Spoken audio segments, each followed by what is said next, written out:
Friends, நாங்கள் இப்போ வந்துட்டு பார்த்திங்கன்னா சந்தைக்கு கிளம்பியாச்சு. அங்கே போய் என்னென்ன பண்ணுவோம் அப்படிங்கிறது உங்களுக்கு அடுத்தடுத்த வீடியோவில் வரும். நீ எதான் சொல்கிறியாடி? என்ன அவள் எதுவும் சொல்ல மாட்டாள். அவள் வீடியோ ஆன் பண்ணிட்டா அவளுக்கு வெக்கம் வந்துடும். அவள் வெக்கப்படுறா அவளுக்கு. இத்தனை மெதுவாக பேசுகிறா பார்த்தீங்களா? அதே வீடியோ ஆஃப் பண்ணிட்டா அப்போ தான் இருக்குது. ஐயோ, இங்க படுத்துற நிமிஷம்னால தாங்க முடியலையே. வலிக்குதா வலிக்குதே. சரி சரி சரி ஃப்ரெண்ட்ஸ், அடுத்த வீடியோவில் பார்க்கலாம். பாய். வண்டி நிறுத்து மாமா. வண்டி நிறுத்துப்பா. பையனுக்கு சிப்ஸ் வாங்கணும். ஆமா, அவங்க பேர் கடை இருக்கு பாருங்க. நிறுத்து. சிப்ஸ் ரொம்ப பிடிக்கும், சீக்கிரம் வாங்கிட்டு வா. உனக்கு சிப்ஸ் வேணுமாப்பா? காரம் போட்டு வாங்கிட்டு வா.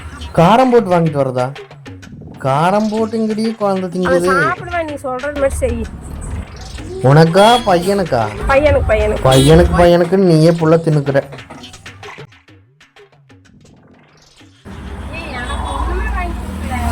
என்ன வேணுமோ போய் வாங்கிட்டு வாடி. வேண்டாமா? வேண்டான்ட்டு அது எதுக்கு பிரிக்கிற? சரி, நல்லா இருக்குதான் டேஸ்ட் பாக்குறியா? என்ன பையன் சொன்னானா? அம்மா நீ சாப்பிட்டு பார்த்துட்டு நல்லா இருந்துச்சுன்னா கொடுமானா?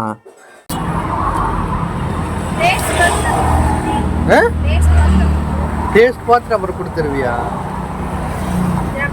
குழந்தை பேர் சொல்லிட்டு இப்படி.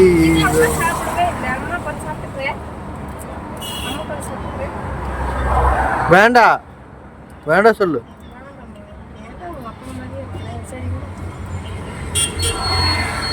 உனக்கு வேணும்னா நீ வாங்கி தின்னடி.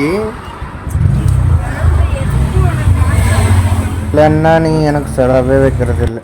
ஆனால் இந்த பொம்பளைங்க ஏன் தான் இப்படி சீன் போடுறீங்கன்னு தெரியல. எங்கேயாவது கடைக்கு போனோம்னா ஏதோ வாங்கிக்கோன்னா எனக்கு வேண்டாம் அப்படிங்கிறீங்க. அப்புறம் குழந்தைக்கு வாங்காதெல்லாம் எடுத்து தின்னுட்டு வர்ற. தீன் பண்ண வர மாட்டேன். கொஞ்சம் கூட வெக்கமா இல்லை உனக்கு? கேரகம். நாங்கள் இப்போ சந்தைக்கு வந்தாச்சு ஃப்ரெண்ட்ஸ். நடந்து போயிட்டு இருக்கோம். சந்தைக்கு வந்ததுன்னு போய் கடையை போடலாம் அப்படிங்கிறதெல்லாம் இல்லை. எல்லா கடையுமே போய் எல்லாத்துக்கிட்ட நாங்களாம் விசாரிச்சுட்டு அப்புறம்தான் போய் கடையில் உட்காருவான். பாருங்க, இவ சந்தை போட்டு கடையை ஆரம்பிக்கிறதுக்குள்ள சந்தையே முடிஞ்சு எல்லாம் வீட்டுக்கே போயிடுவாங்க. நண்பா, போட்ட துணியோடு வா பொழைச்சிக்கலாம் அப்படின்னு எவ்வளவு கூப்பிட்டா போயிடாதீங்க. கண்டிப்பாக போயிடாதீங்க. என்னையும் அப்படி தான் ஒரு கூப்பிட்டா. கோயம்புத்தூர் சிட்டியில் எங்கள் அப்பா வெஜிடபிள் ஸ்டோர் வச்சுருக்கிறாரு. எனக்கு அந்த ஸ்டோரை நீங்களே கொஞ்சம் பாருங்கள். அங்கே என்ன பண்ணிட்டு இருக்கிற? கேமரா வச்சுட்டு காய் எடுத்து வை வா. இதை வந்துட்டேன். இது இந்த கணக்குது. ஓகே ஃப்ரெண்ட்ஸ், பாய். நம்ம வெஜிடபிள் ஸ்டோருக்கு போயிட்டு வரேன். கோயம்புத்தூர் வந்தால் மறக்காமல் நம்ம வெஜிடபிள் ஸ்டோருக்கு வந்துருக்கு ஃப்ரெண்ட்ஸ். நம்ம அடுத்த வீடியோ பார்க்கறதுக்கு நம்ம சேனலை மறக்காமல் சப்ஸ்கிரைப் பண்ணி வச்சுக்கோங்க ஃப்ரெண்ட்ஸ். பாய்.